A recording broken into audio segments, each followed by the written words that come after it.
go. Turn that up a little bit, and welcome to the first of the two installments of the Twin 125s here in the 1989 Throwbacks. The command will be coming up shortly. Here we go. Drivers, start your engines! Extra sensitive. Alright, so there we go. The command has been given. We're going to go underway as I flip through cameras for some reason. Okay.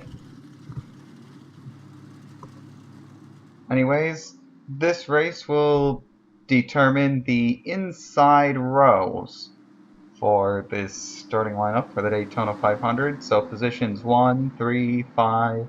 Well, position 1 is already locked down. That's your pole sitter, Rusty Wallace. But then positions 3, 5, 7, 9, 11, 13, 15, so on and so forth, all the way back to 41st, will be decided in this heat race. We've got a ton of good names in here. We've got Rusty Wallace, Dale Earnhardt, 3 out of the 4 Hendrick cars, Bodine, Schrader, and Waltrip, Terry Labonte in the 11. The Prelude winner, Michael Waltrip in the 30, he's up there as well. The green flag is out and we're underway here to present to you the Prelude.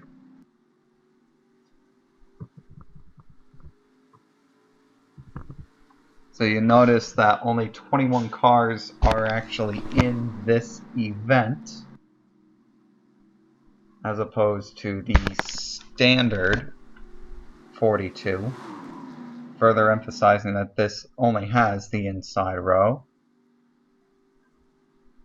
The pole sitter, Rusty Wallace, turned in a pole time of nearly 198.5 miles per hour. So he clearly had a very fast car. And we'll see if he continues to have a fast car. Right now, it looks like that inside line's really trucking. Terry Labonte and Dale Earnhardt are stuck there on the outside.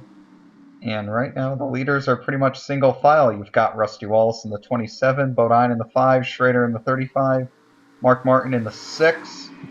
Here comes Bodine. He'll drop down. Schrader's there in second. Well, second in line down there on the bottom. Looks like he's going to get a good push here from teammate. Teammate can... Well, I messed that entire line up. You have Jeff Bodine. He's getting a good push by teammate Ken Schrader, who is also getting a good push by teammate Darrell Waltrip, and the 3 Hendrick cars go to the lead 1, 2, 3, and you know that they're definitely going to try to cooperate and try to pull a 1, 2, 3 here for Hendrick. So we got another sprint style race to try to determine who is going to be starting third on back. Again, Rusty Wallace, no matter where he finishes in this race, he is guaranteed to be on the pole for the Daytona 500. Of course, unless he wrecks and has to go to a backup car, then he's got to go to the back.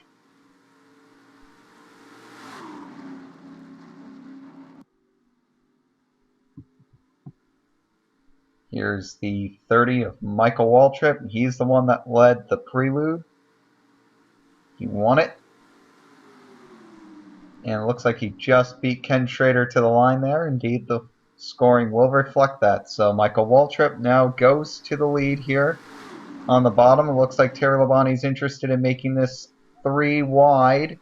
Can't quite get there. Michael Waltrip will stay out in front for now.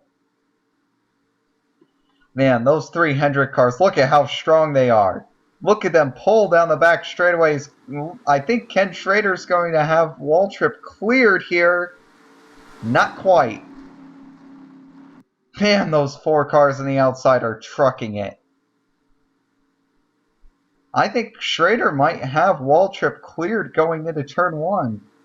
We'll have to see. I think Schrader's going to have him cleared. Those guys are trucking on the outside lane. Indeed, Schrader has him cleared going into turn 1. Now Bodine gets shuffled up. He's going to get lost in the mess, and they're going 3 wide behind the leader, Michael Waltrip. Yep, that's an entire kerfuffle there on the outside line. But still, Ken Schrader pulling even with the 30, even without as much help as the 30 is getting. Clearly those Hendrick cars are tuned in for these large tracks. Maybe it's just the Chevrolet chassis. The new Chevrolet Lumina being debuted this year seems to be really, really fast on the super speedways. Dale Earnhardt, the winner of the 1988 Daytona 500 and the 1988 Throwbacks Championship. Man, he did exactly what he needed to do to close out that championship in 1988. It was a very close points battle. I would probably say that it could have gone to either him, Richmond, or Wallace all the way up until three races remaining. And then Earnhardt just won the final 2 races, and that was that. That simple. Earnhardt did exactly what he needed to do. Tied his own record for wins in the Throwbacks with 8. He shares that with Elliott, who did it in 1984. He also shares a record now with Tim Richmond for most top 5s in a Throwback season. 21. Not 21, 20 rather. And Tim Richmond, who is on the outside pole for the Daytona 500. You'll see him in the next Twin 125 race. Tim Richmond holds the record for most top 10s in a season. I believe, if my memory serves me correct, that record is 23. Which again is just a ridiculous amount of top 10s. 23 top 10s in 29 races.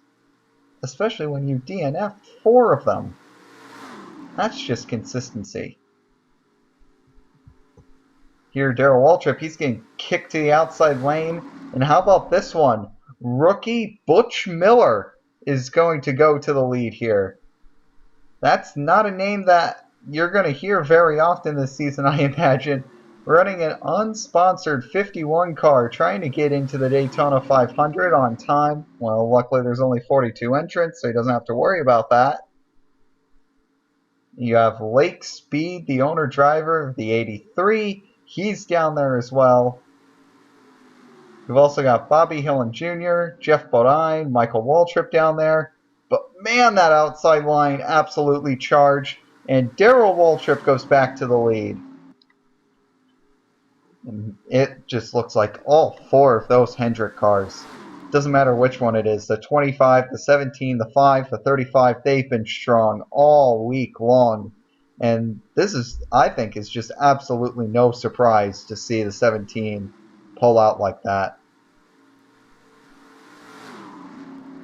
Even Earnhardt's been really fast, so yeah, I think the new chassis that Chevrolet's pulled out here with the Chevy Lumina, that chassis is just going to be really hard to beat at the super speedways. Don't forget, Ford's also brought their new chassis this time around. The new Ford Thunderbird doesn't have that pointed nose look anymore. It's more of a straight, boxy look, like the Lumina, like the Pontiac Grand Prix. And also like the Buicks and Oldsmobiles as well. Something that made the Fords really stand out is that they had that pointed nose on them, making them really easily identifiable. They don't have that anymore. But now here comes Terry Labonte. This is probably the biggest manufacturer change right here, is Junior Johnson switching from Chevrolet to Ford. He obviously sees some potential in the Ford brand, and I mean, I'm not gonna say that he's wrong. I thought he was insane going from Buick to Chevrolet, and he ended up making that into a championship-winning decision. I mean, the guy's won 6 championships as an owner. He obviously knows what he's doing. And Terry Labonte, who is definitely a championship caliber driver. Don't get us wrong on that. So I'm not going to say anything about Junior Johnson and his decision-making skills. He knows a lot more about this sport than I do, that's for certain. Dale Earnhardt to the lead now.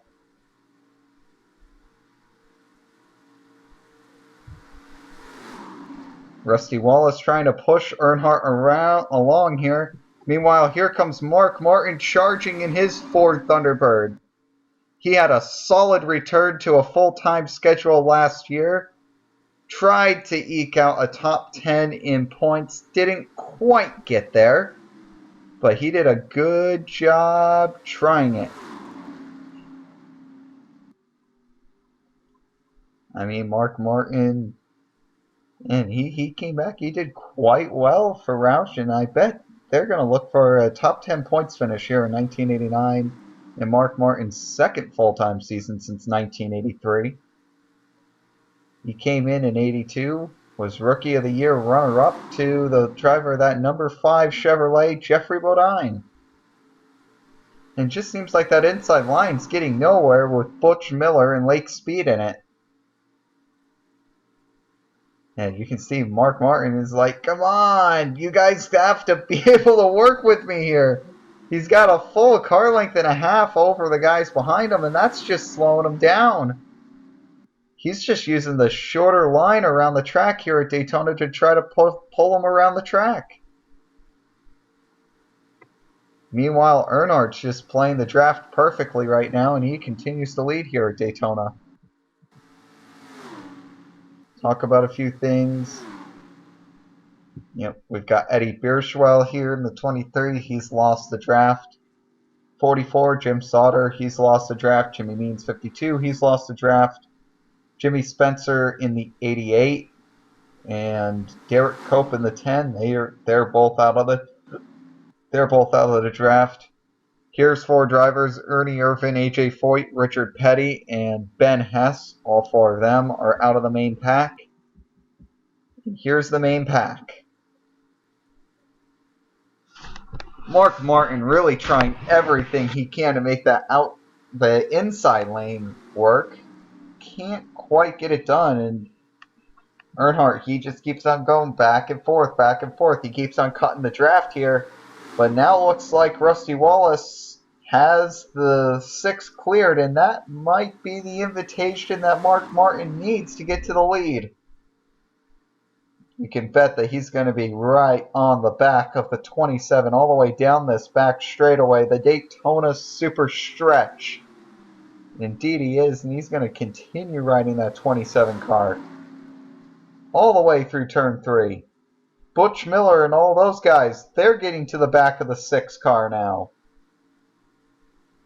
27 goes up to block. He can't get back down. Here comes Mark Martin trying to go for the lead.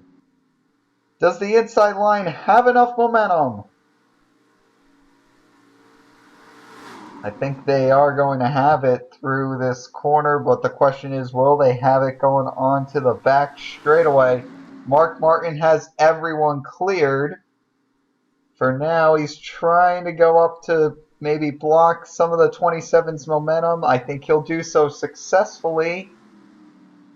And that inside line just doesn't have the drive to keep everything going. But Butch Miller, he's going to go for the lead. Can he get there? All the good cars are on that outside line. Oh, the inside line's starting to move again.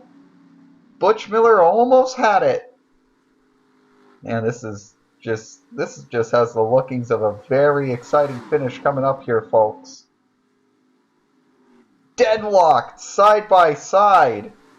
Butch Miller and Lake Speed and everyone on the inside line. Bobby Hillen, Michael Waltrip, Jeff Bodine, Ken Schrader, they're doing everything they can to try to advance their line just more than the line above them. The line above them has all the good cars. Mark Martin, Rusty Wallace, Dale Earnhardt, Terry Labonte, Darrell Waltrip, Morgan Shepherd, they're all out there. Butch Miller, the rookie, trying to win the Twin 125s. Martin pulls ahead. If Butch Miller wins, he'll be the first rookie to ever win the Twin 125s.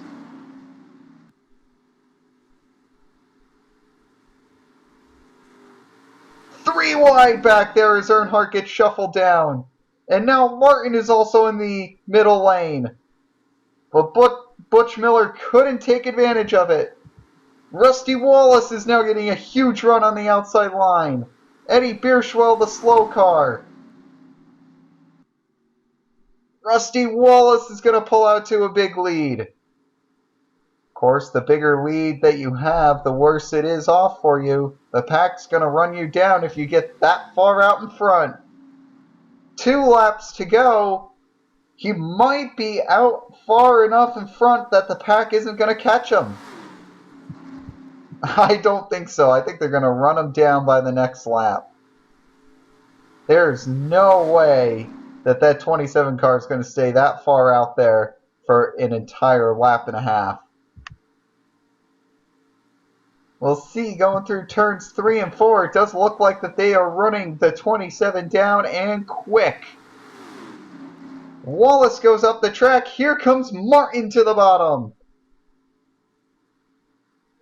This will be Mark Martin's first win. Even though it isn't a points race, it'll be his first win, period, in NASCAR if he can get this done. White flag, 1 lap to go. Hillen to the bottom.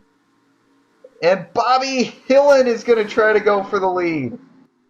You got Michael Waltrip. That outside lane's not working. Michael Waltrip again is in the prime position to win this. Hillen goes up to block Martin. Can he get back down to block Waltrip? He can't. He cannot do it. Michael Waltrip might be on his way to win the Twin 125s for the inside line. Can he hold it down? He slides up. Here comes Bodine to the bottom with a huge run to the line. Michael Waltrip gets it. Not by a lot. Man, those 200 cars tried so hard to rally. Michael Waltrip, he might be going for a sweep here. He wins the prelude to the Throwbacks. He wins his Twin 125 race. Imagine if he wins the Daytona 500. Michael Waltrip starting this season absolutely on fire in his number 30 Country Time Lemonade Pontiac. Wow. What a finish. Bodine was trying really hard to win his 3rd sanctioned race at Daytona. Anyways, we'll see you in a little bit for the outside line race, rather.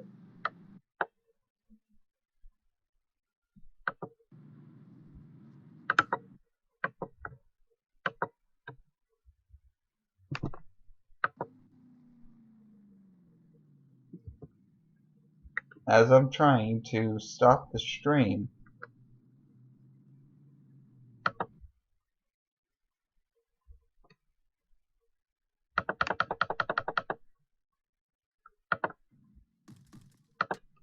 Okay, might have to